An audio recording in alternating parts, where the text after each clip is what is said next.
আসসালামু আলাইকুম, সবাইকে স্বাগতম। প্রিয় শিক্ষার্থী বন্ধুরা, আমরা যখন লজিক গেট থেকে এই ধরনের লজিক গেট থেকে লজিক ফাংশন সরলীকরণ করি, অর্থাৎ এই যে এখানে লজিক গেটটা দেওয়া আছে, তো এই লজিক গেট বা লজিক সার্কিট থেকে আমাদের কিউ এর একটি মান বের করতে হবে।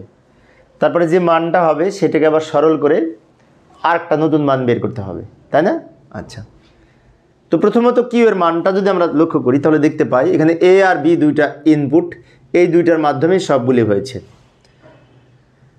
তো এই যে উপরের লজিক গেটটা দেখতে পাচ্ছি, এটা কিন্তু অর গেট, আবার এটাও অর গেট, আর এটা হচ্ছে অ্যান্ড গেট। তো অর গেট কি করে? যোগের কাজ করে। অ্যান্ড গেট কি করে? এই অর গেট কি করে? যোগের কাজ করে, যোগের কাজ করে। এই অর গেট যোগের প্রতীক, আর এটা হচ্ছে গুণের প্রতীক।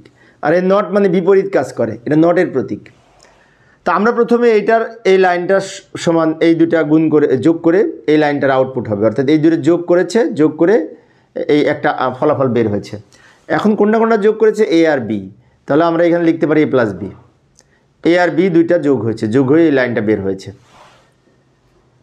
আচ্ছা, এখন এই লাইনটা তাহলে কি কি দিয়ে হয়েছে? এই লাইনটা করার আগে এই প্রতীকটা সম্পর্কে একটু বলি। এই প্রতীকটা হচ্ছে নট প্রতীক। এই নট প্রতীকটা বি থেকে, তো এখান থেকে এসে এখানে নট যুক্ত হয়ে এই লাইনটা বের হয়েছে। তাহলে আমরা বলতে পারি এটা বি নট, বলতে পারি, কিন্তু এটা বি নট। এদিকে বি ছিল, এটা বি নট।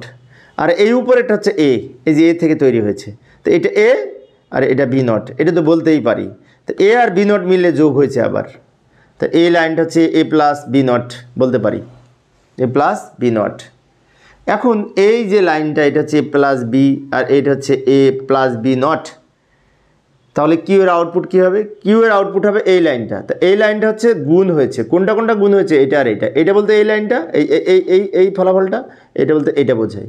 এই দুইটা মিলে কিন্তু গুণ হয়েছে। তাহলে আমরা কিউ সমান লিখতে পারি এইটা ইনটু এইটা। কিউ এর মান লিখতে পারি এইটা A plus B into A plus B not.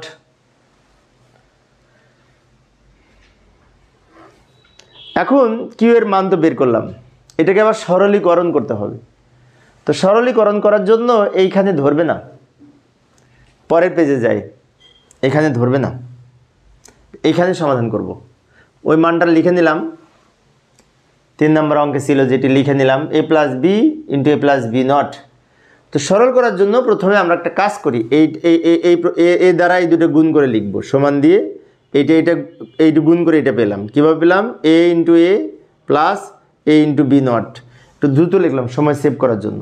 আবার এইটার সাথে এই দুটো গুণ করে এটা পেলাম। কীভাবে পেলাম? এর সাথে বি গুণ করে এ বি, আবার বি এর সাথে বি নট গুণ করে বি ইন্টু বি নট। এখন এইখানে একটি কথা আছে, সেটি হচ্ছে এই বি ইন্টু বি নটে কিন্তু 0 হয়, আবার দুইটা এ গুণ করে একটা এ হয়।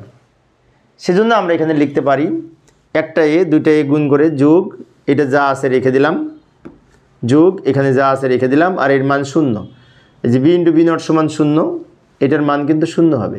বি ইন্টু বি নট সমান 0, আবার এ ইন্টু এ নট সমান 0, এটা তো আমরা জানি, তাই না? মৌলিক উপপাদ্যে দেখেছি। এবার পরের লাইনে আমরা এই শূন্যটা বাদ দিয়ে এই যে মাঝখানে যে অংশটা থাকছে এখান থেকে এ কমন নিয়েছি। তো এ যদি কমন নিই তাহলে এখানে 1 থাকে, এখানে বি নট থাকে, আর এখানে বি থাকে। সব জায়গায় তো এ আছে, সেজন্য এই 3টা অংশ থেকে আমি এ কমন নিলে এখানে 1 থাকে, এখানে বি নট থাকে, এখানে বি থাকে।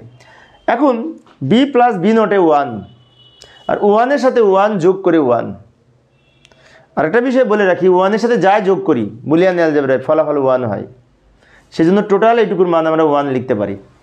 সেজন্য এখানে লিখব এ ইন্টু 1, একে 1 দ্বারা গুণ করলে এ হয়। ফাইনালি উত্তর পেলাম এ, তাই না? এত বড় অঙ্কের উত্তর এ হলো।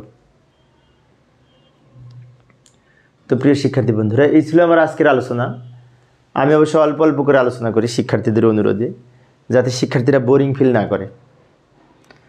পরের ক্লাসটি দেখার আমন্ত্রণ রইল। খোদা হাফেজ।